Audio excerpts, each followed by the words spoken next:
Welcome to partialarc.com. Don't do that. You find yourself in a tavern. Yo, we should have checked for traps. I knew he forgot something. I think I can reason with him. You killed his father. Can I have sex with it? You could certainly try. I'm gonna touch a sword. Don't touch the sword! The child is evil, right? Obviously. I could cast Fireball. Always cast Fireball. All right, roll for it. Welcome to Friday Night Quests. I'm your host and Dungeon Master, Jay Jones. This week, we bring you the very special Aftermath episode for Season 14, our second holiday adventure. First, you'll get to hear us talk to the cast about the season and what intense combat they had, and then we'll sit down with myself and Mike and discuss the development and design of this adventure. And without further ado, let's sit down with the cast. So guys, you beat a Rakshasa and a bunch of devil creatures. So pretty easy fight. Does everybody feel pretty good about how that went? Hey, That's fine. let's never split the party Is again. Horace in love? Yeah, how's Horace feeling now? I don't know. I mean, that's not how love works. You mean just immediately being betrothed by your family doesn't immediately spur love? You know, he's gonna have to ease into that. It's gonna take some time to... Oh, that's... I think he's interested, obviously, because if his family put it together, he's like, that makes sense. She This is how uses kingdoms work. snakes. That's awesome. Well, I don't think that's awesome, but you do. She's approved by your friends. Yeah. I love her. Izzy likes her. Get on board, Izzy Horace. likes her a lot. Yeah, I don't really have many reservations. That's cool. Yeah. Now, Allison, this is, I've played D&D with you before, but it's been a little while. You typically play Pathfinder. I do. So is this, how many times have you played D&D before? I've never played actual D&D before. Oh, wow. How was your first time playing D&D? Is this sacrilege to say it's a lot like Pathfinder? No, it's not at all. I mean, fine. they're I'm pretty very, sure very similar. Pathfinder was formulated to be a lot like D&D. Yeah, I mean, that's kind of the thing, right? Yeah. Yeah, it was fun. How did you like the Ranger? I liked playing a ranger.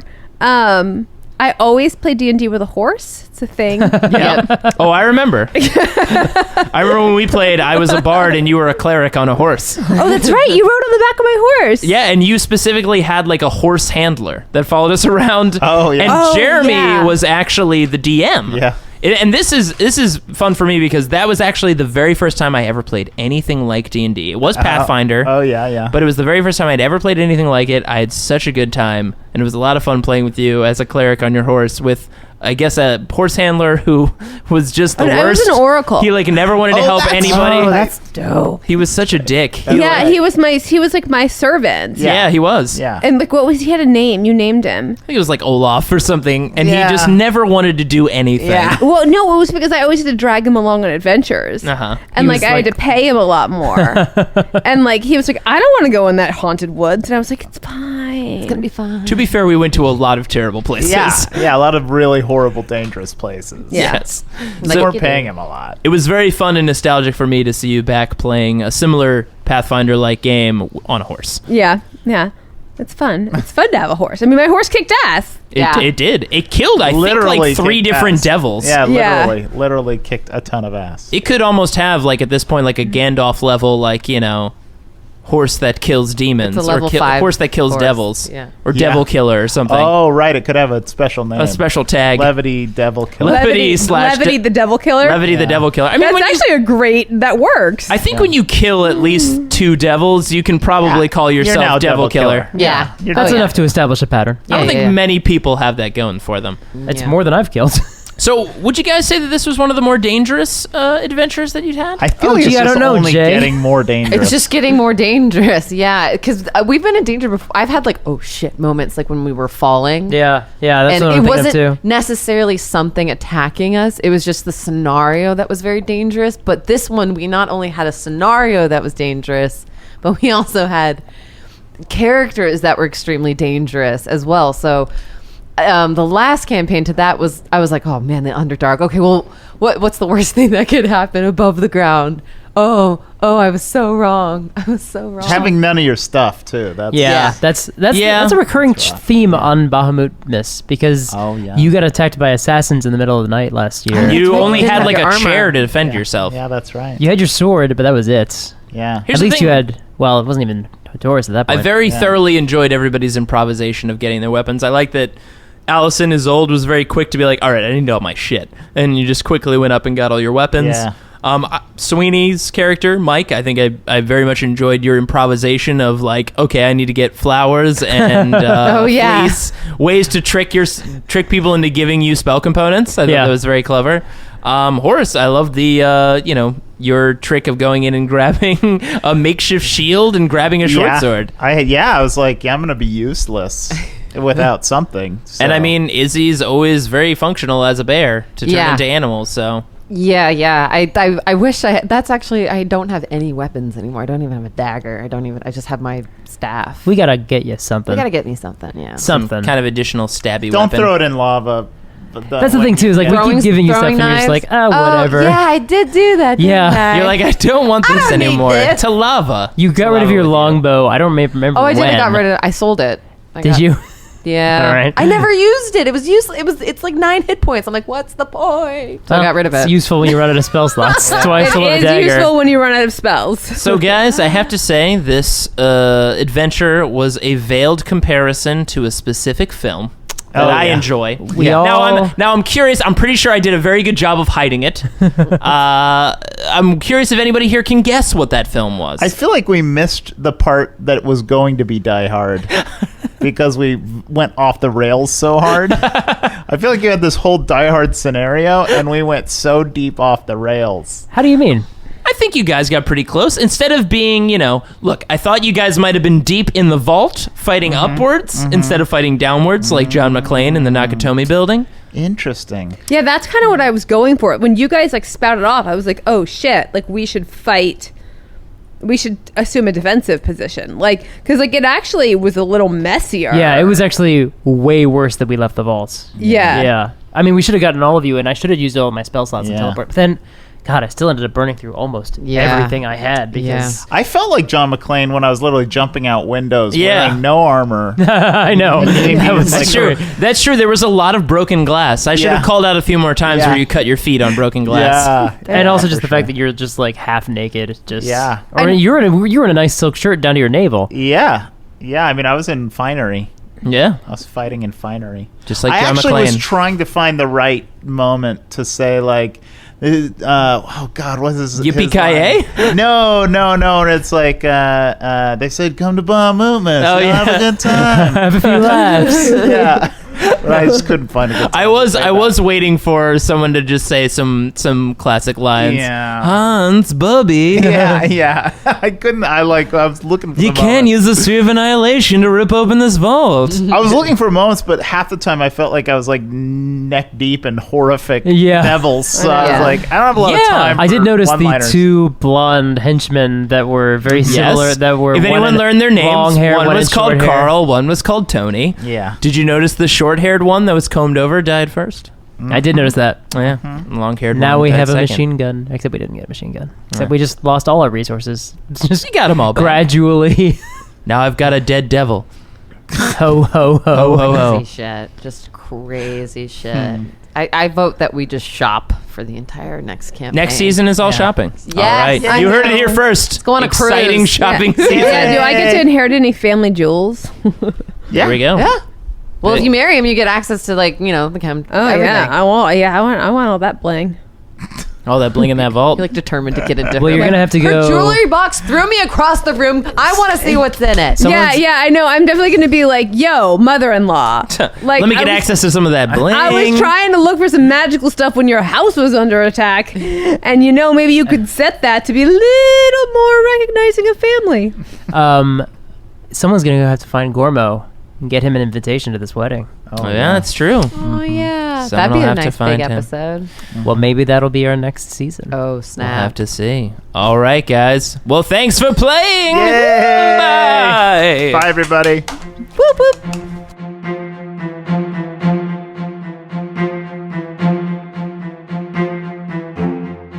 All right, guys. It's Mike sitting here with Jay, Hey, guys. and we're going to talk about this totally original, not at all inspired by anything. Oh, man, took me so long to come up with the concept, Mike. You know, artists, we get into our little box and we're trying to what's a good story? What can I craft? You know, mix it with like a Christmas time theme, but like maybe like a terrorist kind of thing. Oh, yeah, you know, took me a long time, but I'm glad I finally arrived at it. Now, Jay, if I may be hacky for a moment here. Oh, sure. Where does one get their ideas as a creative genius? Well, Mike, you see, living here in Los Angeles, I often am If struck. people didn't think we were insufferable enough. No, guys, this is a direct ripoff of Die Hard. Fun fact. Die Hard 2, though, that's the thing. But you can't tell because Yeah. the movies are the same. Yeah, No, well, they it's- remember because it's in the airplane comes in at the third act. Did we cut that out of the episode? cut all the airplane The bits. airplane stuff got cut out? Ah, that's too bad. No, this is a Die Hard 1, the best Christmas movie ever. Yeah. Essentially. Sort of. Sort of. By the very liberal defining in that it's one of the best movies ever. True. And it takes place at Christmas. Yeah. I mean, John McClane does save Christmas for some people, I would certainly say. And he shows the true meaning of Christmas. Which is, hey, if you can kill a terrorist on Christmas, you should, right? That's the meaning? I mean, he teaches Al to kill again at the end. Oh, that's good. And That's true. And he liberates Holly from the bad guys by separating the watch, which is her link to the career that she has. Like, it's basically the totem of her own independence. And he uses... it is very American. Oh, wow. I didn't even think about that. I mean, it's really good. It's a really good movie. But like, man, you've seen Die Hard way more than I have. It's a really good movie, Jay. It is But a when good you break movie. down the messages, it's a little strange. Yeah, I guess it is. He taught Al to kill again. I didn't even think about that. Oh, I say that every time I see the movie. He's like, yeah, now I'm ready to get back out there on the force and start killing again. Like, also, you know what? Like, and it's really weird watching that movie today because Al's arc is that he killed a child, and like he shot a kid, and now he's serving again. Interesting. I mean, welcome to our Die Hard podcast. Yeah, guys, let's dissect Die Hard like we do every Aftermath episode. I guess we should just dive right into the episode. Sure.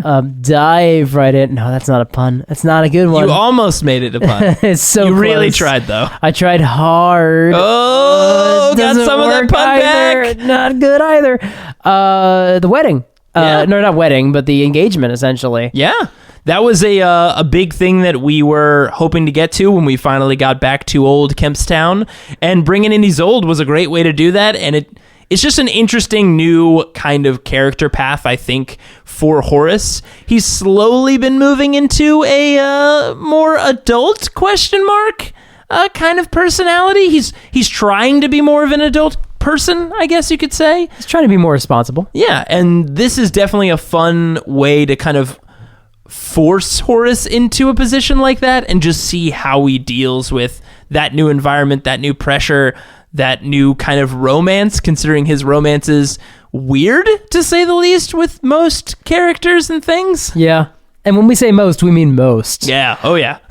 It's actually funny, and I think we talked about this last Aftermath, or we referenced it anyway, but the inspiration for Allison's character came from a conversation between Jeremy, Allison, and Kelly. Yep. When we knew Allison was going to be our guest, we knew that we wanted to have her on for the Bahamutmas, and we knew we wanted to tie it into Horace's departure in some way, you know, his absence, essentially. Yeah. And then they came over to us, you or me, I don't remember who, and this was at Jay's wedding at the reception. They're like, okay, so here's what we've decided. Yeah, I wonder where they came up with the idea for an engagement. What kind of venue could have given them that vibe? Yeah, how did they get there? Man, everyone here just breaking the creative bank. Pretty much. But then, so at what point did you add Die Hard? Die Hard actually was well before, like, I wonder. long time before we had any of this. After even almost maybe 2 months after we did the first Bahamutmas, yeah, I was like, oh man, can't wait to do Bahamutmas again next year. What will the Christmas... Oh, Die Hard. I'll do Die Hard. I was like, what's a fun, like, Christmas bit? Like, the previous first Bahamutmas was not really a ripoff of a movie, but it was like that bit of like, we gotta get our parents back together for Christmas. Like, a bit like that. Yeah. But this was definitely just a straight ripoff of Die Hard, and I was like, oh man, can I make this work? Oh, there's a vault at the Kemp's estate, and we Yeah. haven't explored it at all. Yes! Yeah. So that was pretty much where it came from. And then as soon as the whole Ysolde thing happened, and it was like, hey, like, you know, they could have some sort of relationship, I was like, he's returning to a place where Die Hard's going to happen, and there's a romantic interest there. Yes, this will be the thing. And they're separated for most of the story. Yeah, it's great. Which was not your plan. No. You guys totally screwed yourselves that way without me having anything to do with it. Yeah, we split the party. Everybody was like, we'll just go in separate directions. I was like, oh no, this might go poorly. Because there are devils everywhere. Yeah, let's talk about that now. Sure. That was my next question. Let's talk a little bit about Hansel, but before we get to him, let's talk about his entourage. Sure. His entourage is mean. Quite a few bad ones in there. Even just like the henchman is actually Cambions, who was, if anybody has been with us this long, the very first adventure ended with you guys fighting a Cambion. Yeah. And now there's 6 of them as henchmen. If that doesn't show how far you guys have come, I don't know what has. And they were hard to hit. Yeah, they're tough little bastards. I mean, they can fly, they can shoot like fire rays, they can planar shift things. They are pretty mean just to themselves, and they weren't even like the henchmen of the bad guy. They were like the henchmen of the bad guy. Right. They were the cannon fodder. They were the pawns. Yeah, when you have Cambions as cannon fodder, it's you're in a pretty bad way. Yeah, and then there were 2 bone devils. 2 bone devils, that's right. But yeah, there's 2 brothers. One short-haired, he's the first to die. Yep. The other long-haired, who didn't go on a vengeance streak as much, but, you know. Yeah, he was just super creepy. Can't be 1 for 1. Yeah, if only. And then there was a chain devil. There was a chain devil. That was very fun. And she was essentially the key to breaking into the lock of Kemp's estate. She's the hacker. Yeah, she's the hacker, quote unquote.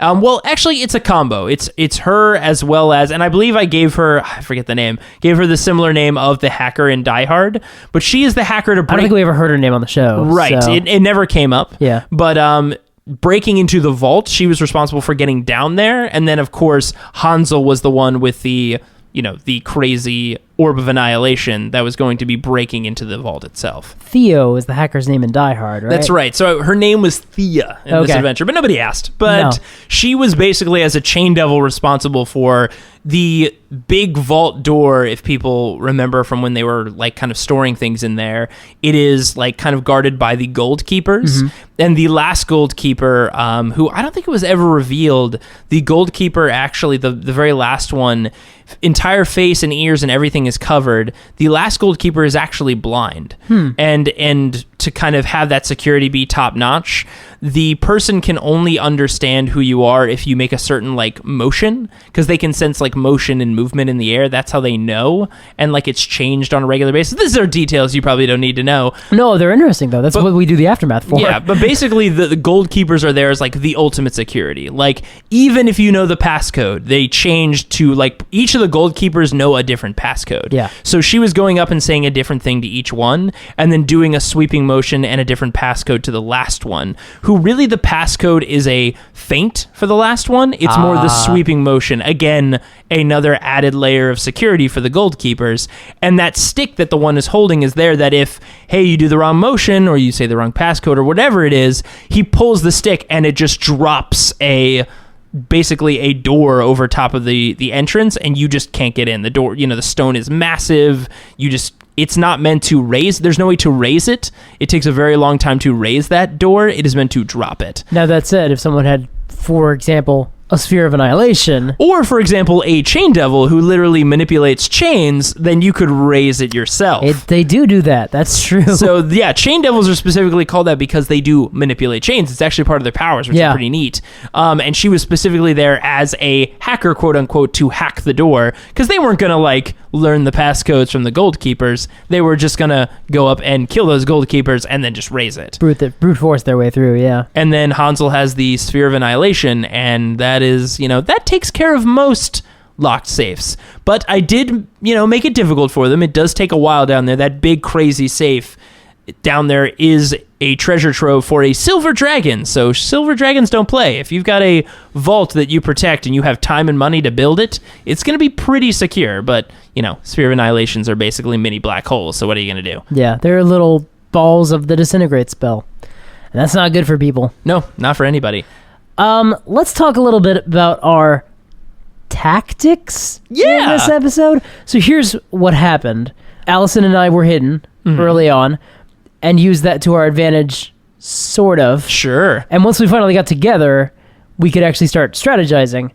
But then Horace and Izzy leapt into action, and then we were just separated for Pretty much most of the adventure. it was like a whole episode of it was one entire episode of them being completely cut off from us. Yeah. And then only partway into the next one do we even start to interact with each other again. And then I pull Izzy down in the vaults. Yep. For another episode. Oh boy.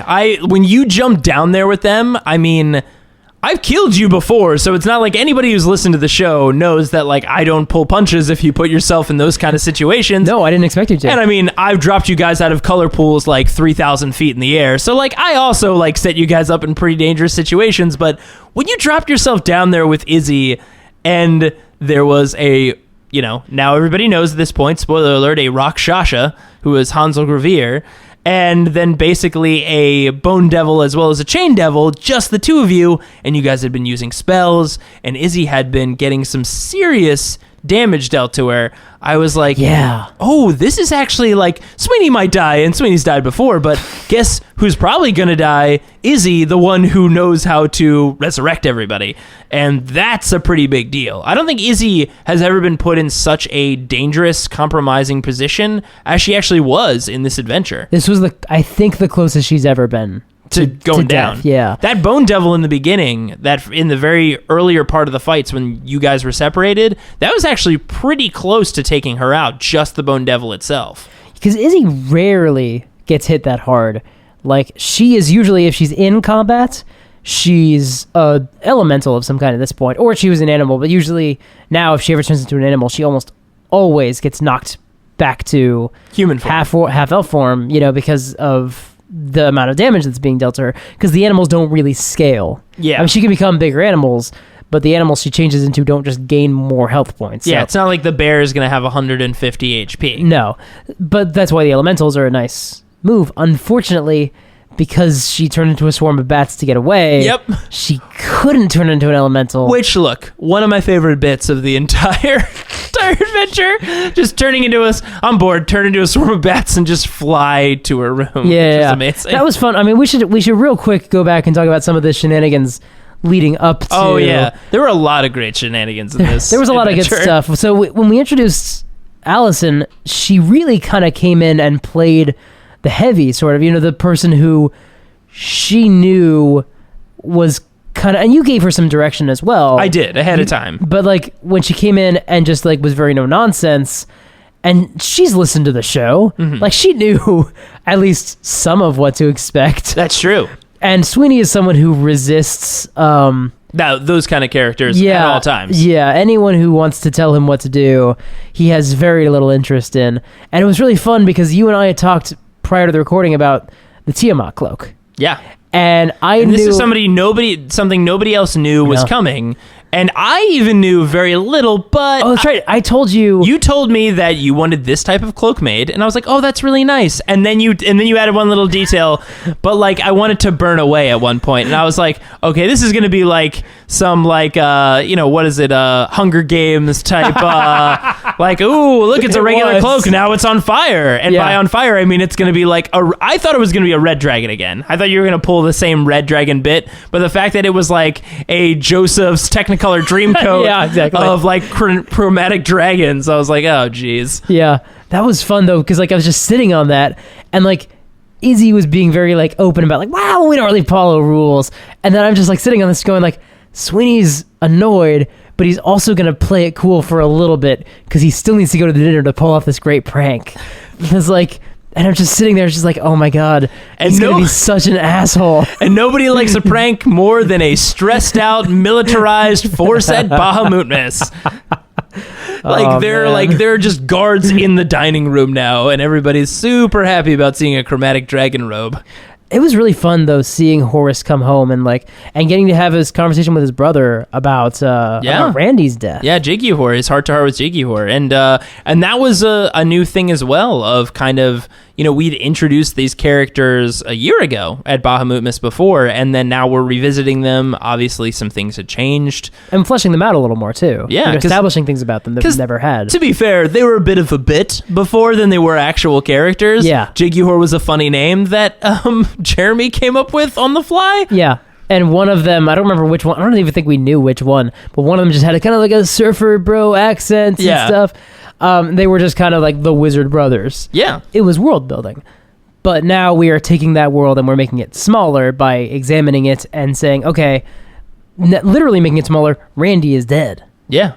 What can we do with these toys that we now have? Yeah. And then it was just funny to be like, okay, here's a scene between Jiggyhor and Horace is going to go back to the vault and pull that thing out again and move where the box of, or the duffel bag or whatever, of flowers are. Because these moon lilies are kind of what our campaign's been hinging on for a couple of seasons. Yeah. And now that we have them, they're kind of a big deal. They are a very big deal and can be a burden maybe for you guys to have this in such a precious place. I mean, this is Horace's home. So, I mean, these things are of big value. So, who knows who wants those moondrop lilies? And, of course, Horace has so little understanding of the significance of them. Yeah, he's like, oh, I know about things. Yeah, I know exactly what these do. These are like dimension stuff. But also, he does know. Like, he understands that these are important. He does. And then he has this task.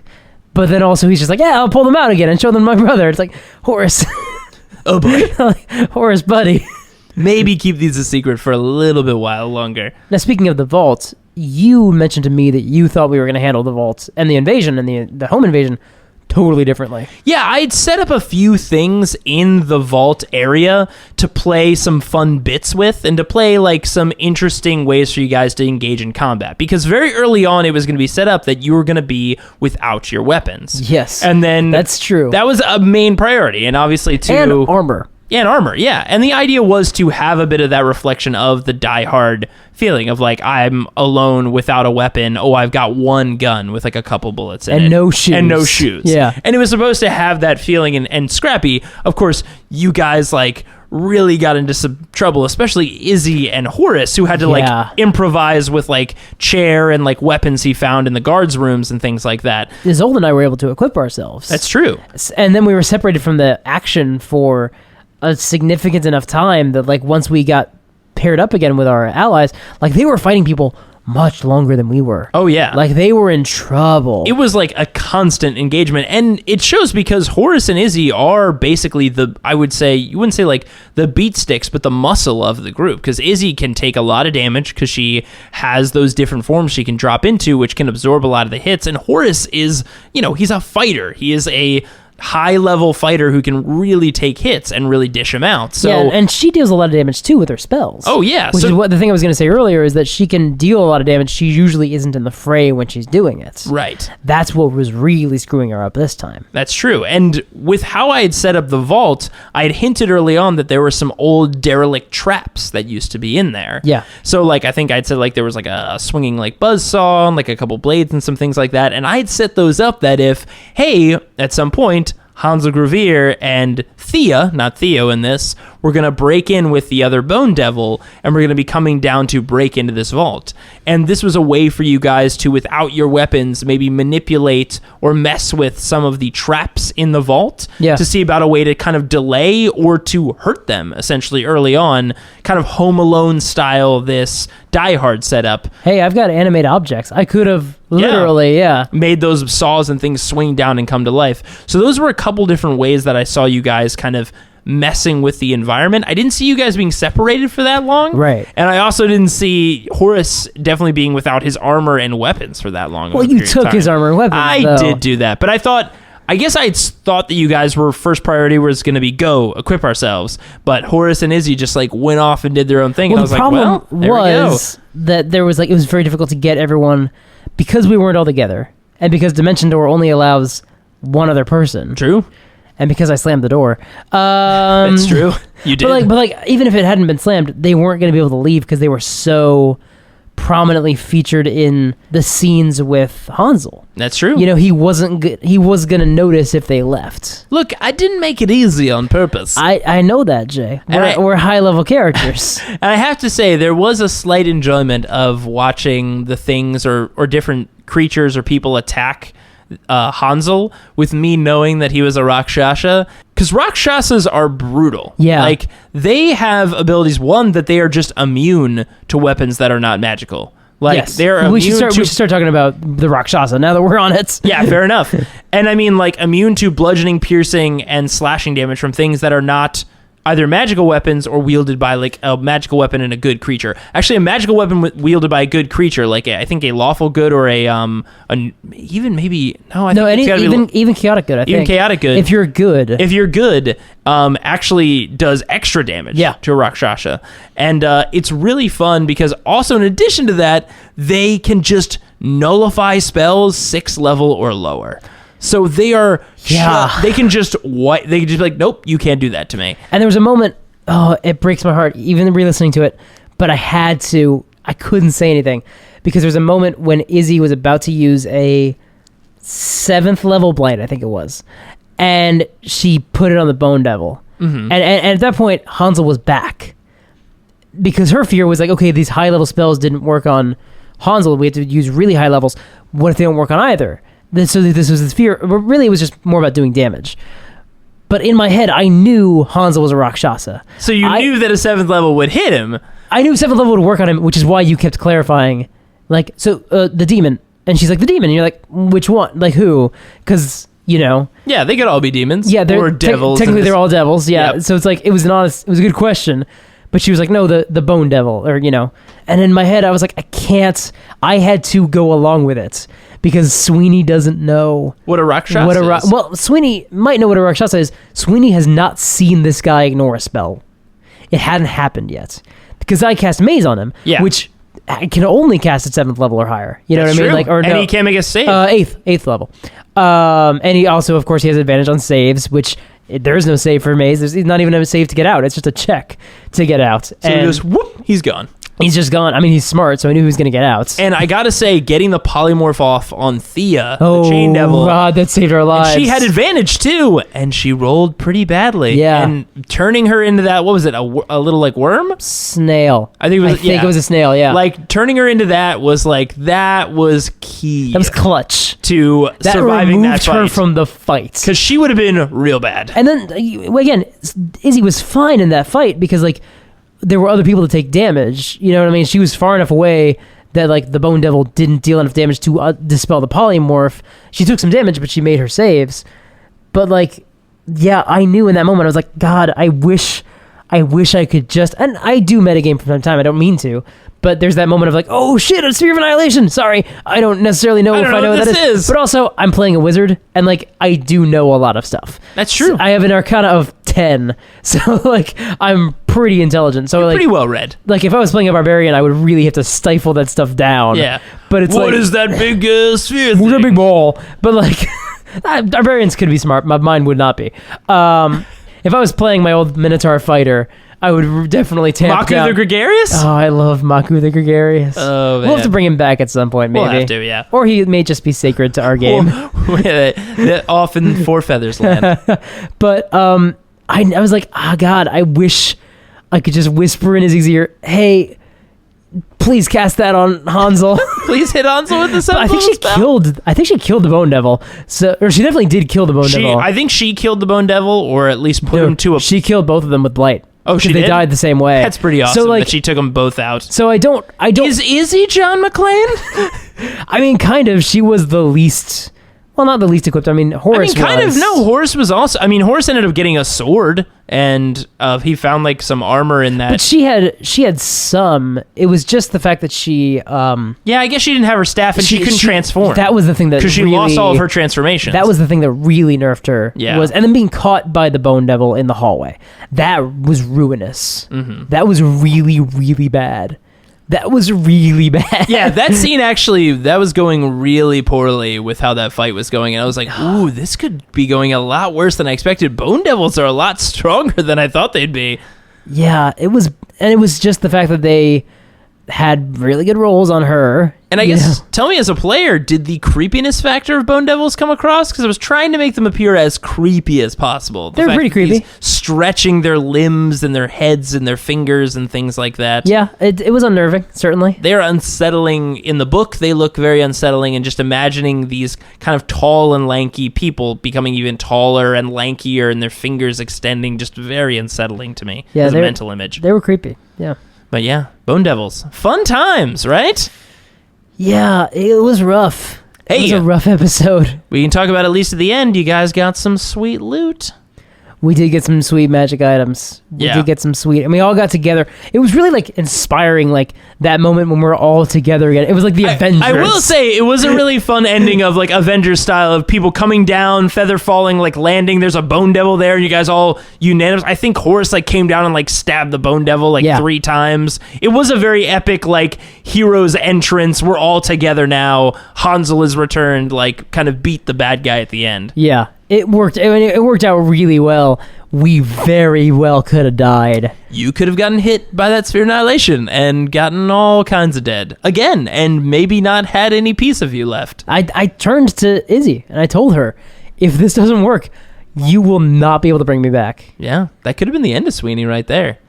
That was a risk. Hey, man. But hey, it paid off. I was going to say that's how we want to go out, but no. It is not remotely how he would choose to go out. Probably not. There would be literally nothing left of him. No, that is not at all how he would want to die. Wow. I mean, being a hero, sure, great. But did I tell you what I realized about Sweeney after pulling the prank? I think we talked about this. I remember talking about it with Kelly, and I think we talked about it as well, because I knew I was planning the prank, and in my head I was like, he's growing as a character. Why is he doing this dumb thing? And I realized it's because he hates himself, and he doesn't like it when people like him. And he doesn't feel like he deserves it. He doesn't feel like he deserves it, so he wants people to hate him. So he sabotages like what would probably be like the nicest evening they've had in a while. Yeah, and it's like, because he's not used to people thinking he's handsome. He's not used to people liking him or trusting him. He sabotages his relationships constantly. And that moment, I was like, I was driving home, and I was just like, wow, Sweeney still has this self-loathing that he has pretty not damaged dealt character with that at all, that he's not dealing with in a healthy way. Turns out when you're faganed by a monster for like 10 years, that'll affect you emotionally. When you're faganed by the purple man. Yeah, basically. That was those two characters were the major inspiration in Alaric. Yeah. It was weird being like, oh yeah, my character has these huge fundamental psychological issues that I am not aware of. But Sweeney is. But like, not really though. No, Sweeney's not really aware that why he's doing it either. But I have the benefit of third person perspective, being like, why did I do that? Why do characters make these choices? I knew 100% that he was going to do it. Mm-hmm. There are certain things that Sweeney does that I know exactly that he's definitely going to do them. I know his character pretty well, but I don't know that he knows why he's doing them. Right. Which is really kind of sad. Poor Sweeney. And hey, we got a nice letter reading at the end from our Stu Wellington. That was great. That was very really fun. good. And there was that moment afterwards where we were trying to figure out the technology of that for a little bit, and we were trying to figure out how we were going to do it. Because we did play that live for people listening. We played that live through like the headphones, because we record obviously on headphones and mics. Which is the first time we've done that for any of our podcasts. Yeah, at all. And it took a little while, but it was really fun to do that. Yeah, we were like, okay, we want to do this. Can we make it work? And then we ran some tests and did the recording with Daniel, and then found the music for it. And he just wrote the letter. And we're like, oh, well, we got to have him read it now. Yeah, and that's the thing. He actually wrote that. Yeah. Daniel, as the Stu Wellington character, actually wrote that letter and was like, can this letter to Izzy? And was like, yeah, we got to do this. This is so amazing. Because he'd mentioned it, I think, shortly after we did the first season. It was becoming clearer and clearer, especially when we did the Stu's Scary Stories, when we were talking to Daniel again, that he felt like Stu was kind of smitten. Mm-hmm. And he was like, I do really want to get around to writing that letter. And it just kind of lined up really nicely that it ended up being a really cool parallel almost. To the first Bahamutmas. To the first Bahamutmas, where Sweeney got his letter of threatening nature of like, hey, we know who you are, we know what you've done, I know what you did last summer, which is kind of what that first Bahamutmas ends with, is a sort of ambiguous, you're not safe and I know your secrets. And this one ended with a letter, same type, same delivery method, and just a very different ending. Yeah. Which speaks to how we've developed and how the arcs have progressed, you know, because we're coming to, it is kind of an arc from 11 to 14. Yeah, 11 is when we start on the search for the moon lilies. 14 is when we're back at the Kemp Estates. Yeah. Yeah, season 11 is when we meet Giants, Black Rock Valley, Underdark, and then Kemp Estates. Yeah. You're right, yeah. And it's just this 4-episode little story, this little adventure, 4-season story, but it does have the nice bookend of Stu, and their sort of relationship. Oh, and also the Stu Scary Stories came in there too. Which is why it was longer ago than actually the number of Velvet League seasons we've had since then.